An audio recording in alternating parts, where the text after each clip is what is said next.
네, 오늘 6월 12일 미국 기준금리가 발표됐습니다. 예상대로 금리는 동결되면서 현재 수준인 5.25에서 5.5%를 유지하게 됐습니다. 이와 함께 연준은 이번 연도 금리 인하가 한 차례만 있을 수 있다고 밝혔는데요. 이날 기자회견에서 일부 기자들은 지표가 좋게 나오고 있는데 왜 미리 금리를 내리지 않고 이렇게 뜸을 들이는 것이냐 날선 공격을 하기도 했습니다. 네, 오늘은 소비자 물가지수와 연준의 기준금리 발표가 동시에 나왔던 날이었습니다. 오늘 나온 소식 중에 가장 시장의 눈길을 끌었던 건 바로 금리 인하 횟수였는데요. 제롬 파월 연준 의장은 FOMC 위원들이 개별 평가를 한 결과 경제가 적절한 수준으로 성장한다는 전제하에 가장 가능성이 높은 시나리오는 올해 말까지 금리가 5.1% 수준이 되는 것이라고 밝혔습니다. 이 숫자는 기준금리 목표 범위의 중간값인데요. 그러니까 0.25%포인트 수준의 인하가 있을 것으로 본 겁니다. 다만 확정은 아니고요. 경제가 계속 견고하고 고용시장도 강하게 나온다면 금리를 현행 수준으로 유지할 준비가 돼 있다고 말했고, 반면 고용시장이 예상치 못하게 약해지거나 인플레이션이 더 빨리 떨어진다면 그에 맞춰서 바로 대응할 것이라며 가능성을 열어뒀습니다. 네, 이어서 기자들의 질문이 쏟아졌는데요. 이 질의응답은 먼저 경제 지표부터 살펴본 이후에 알아보도록 하겠습니다. 네, 그럼 경제 지표가 어떻게 나온 걸까요? 네, 이날 오전에 발표된 5월달 소비자 물가 지수를 보면 월별 변동폭은 0%로 지난달에 비해서 물가 상승률이 없는 것으로 나왔습니다. 파월 의장도 이날 보고서를 두고 반가운 지표라고 호평했는데요. 전반적으로 인플레이션이 거의 제자리로 돌아왔다는 평가를 받고 있습니다. 구체적으로 보면 5월 CPI 연간 상승률은 3.3%, 월 CPI는 0%였고요. 가격 변동이 심한 식품과 에너지 품목을 뺀 근원 CPI의 경우에는 연 3.4% 증가했고 월별로는 0.2% 올랐습니다. 네, 보통 인플레이션 수치는 연 단위로 보는 것이 흐름을 읽는 데 도움이 되지만요. 이 단기적인 추이를 파악하기 위해서는 일반적으로 월별 수치를 보게 됩니다. 네, 이번 CPI 월간 상승폭이 낮아진 이유는 휘발유 값의 하락이 한몫했습니다. 4월에서 5월 휘발유 값이 3.5% 하락한 건데요. 특히 휘발유 값은 앞선 3개월 동안 CPI에서 계속 상승세를 보였었고 연간 2% 올랐던 상황이었죠. 에너지정보청이 공개한 주간 자료에 따르면 5월 말 갤런당 평균 휘발유 가격은 3달러 58센트, 또 6월 10일 기준 평균값은 3달러 43센트로 계속해서 하향세를 보이고 있습니다. 네, 이외에도 장바구니 가격이 낮아진 것으로 나왔는데요. 집에서 해먹는 음식값의 월별 물가 상승률은 지난 4개월간 0%로 나오거나 심지어 마이너스를 기록한 것으로 집계됐습니다. 한편 부동산 가격은 아주 천천히 하락하고 있는데요. 이 주거비가 CPI에 지대한 영향을 미치는데 생각해보면 소비자들이 가장 크게 지출하는 부분이 바로 이 주거비죠. 5월 주거비 물가 상승률은 연 5.4%로 4월에 비해서 0.1%포인트 아주 소폭으로 떨어졌습니다. 월별로 보면은 4개월 연속 0.4% 오른 것으로 나타났습니다. 경제학자들은 현재 부동산 동향을 고려할 때 하락세를 예상하고 있지만 해당 주기가 지표로 나타나기까지는 다소 시간이 걸릴 것으로 보고 있습니다. 예를 들어서 새로 나온 임대에 대한 시장 가격이 2년 동안 거의 고정돼 있는 것으로 나타났습니다. 이렇게 주거비는 사람들이 기대하는 것보다 너무 느린 속도로 떨어지고 있는 건데요. 그래도 2023년도 3월 가장 피크였던 8% 상승률을 생각하면 어쨌든 떨어지고는 있다. 주거비 외에도 물가가 잡히지 않는 부분은 자동차 보험료, 의료보험, 개인용품, 레크레이션 등이 있었습니다. 이렇게 서비스 비용도 천천히 떨어지고 있는데요. 예를 들면 자동차 보험의 경우 과거 차값이 높아졌을 때 보험료도 올라버렸기 때문입니다. 비싼 차일수록 수리비나 보험료도 높게 나오겠죠. 또 서비스 부문은 강한 임금 상승과 같은 고용시장의 물가 압박에 더욱 민감한 편입니다. 코로나 팬데믹 당시 근로자에 대한 높은 수요가 수십 년 만에 임금 상승을 최고 수준으로 압박했고 그 이후 조금씩 고용시장이 둔화하고 임금 상승도 완화했다곤 하지만 여전히 팬데믹 이전보다는 높은 수준을 유지하고 있기 때문입니다. 참고로 5월 민간 부문 근로자의 평균 시급 상승률은 연 4.1%로 집계됐는데요. 이는 2022년 3월 거의 6%에 가까웠던 상승폭에 비해선 내려온 수준이고요. 이 수치는 앞으로 계속 둔화될 것으로 전망되고 있습니다. 네, CPI 이외 경제 지표들 빠르게 살펴보겠습니다. 실제로 연준이 통화 정책에 더 참고하는 물가 지표죠. 개인 소비 지출 PCE는 4월 기준 2.7%, 근원 PCE는 2.8%로 집계됐는데요. 연준이 목표로 하는 2%대 물가 상승률에 비해서는 아직 높은 수준이긴 합니다.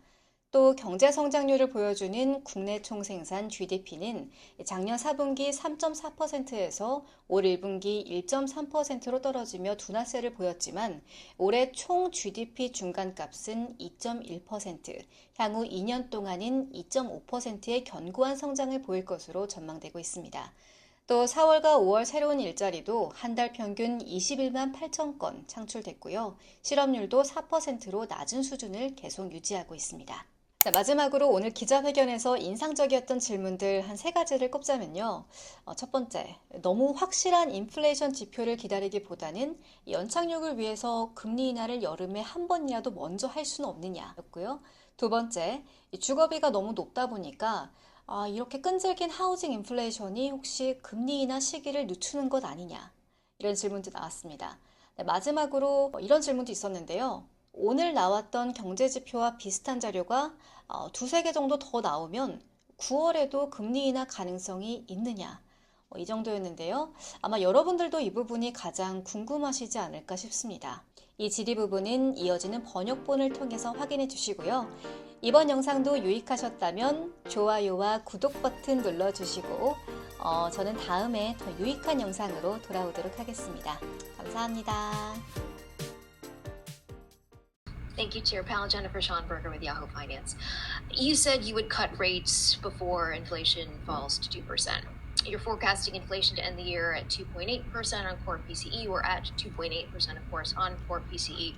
Right now, you said the inflation forecast is conservative and that if you got 2.6 to 2.7 on PCE, that would be a good place to be. You also indicated the job market has mostly normalized. So why not cut rates this summer just once? You're well above neutral to try to preserve the soft landing rather than risking waiting too long in the quest for confidence for inflation. So we're well aware of the two-sided risks here. Let me just say we understand that if we wait too long, that could come at the cost of economic activity, of employment, of the expansion.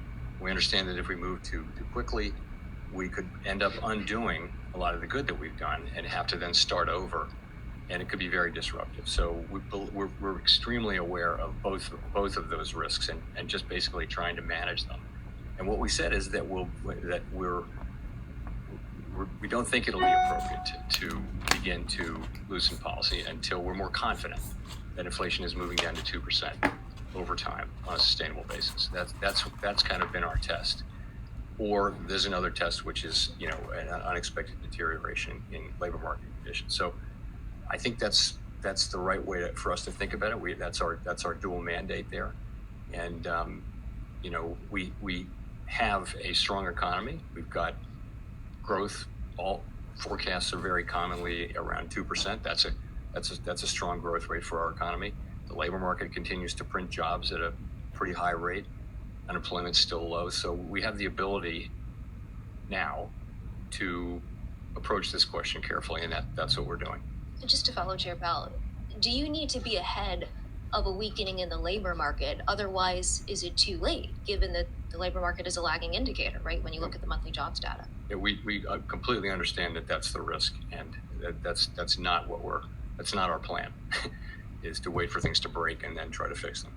We're trying to balance these two goals in a way that is consistent with our framework, and we think we're doing that.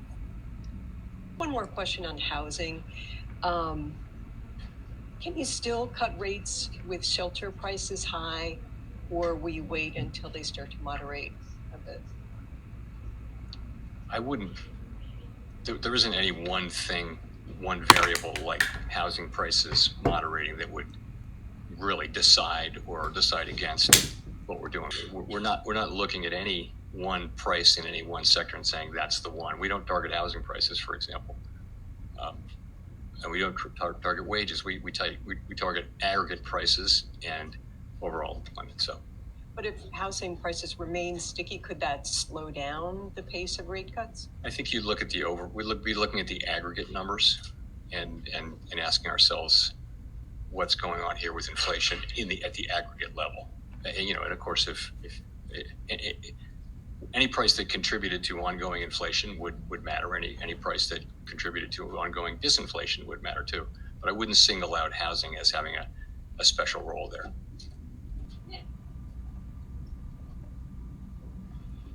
Nick Timmeros of the Wall Street Journal. Chair Powell, if I look at the rate projections, I see 15 of the 19 that are anticipating either one or two cuts this year, fairly evenly split between the two. And so I wonder if you could explain a little bit more the nuances or the differences there.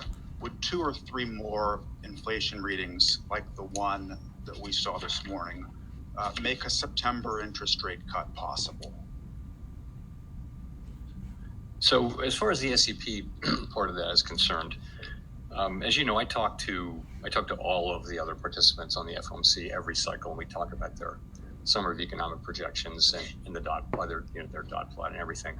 And what I hear and see is that people are looking at a range of plausible outcomes, and in many cases they're thinking, I can't really distinguish between two of these. They're so close for me. These are very close calls. But we ask them to write down the most likely one, so they do.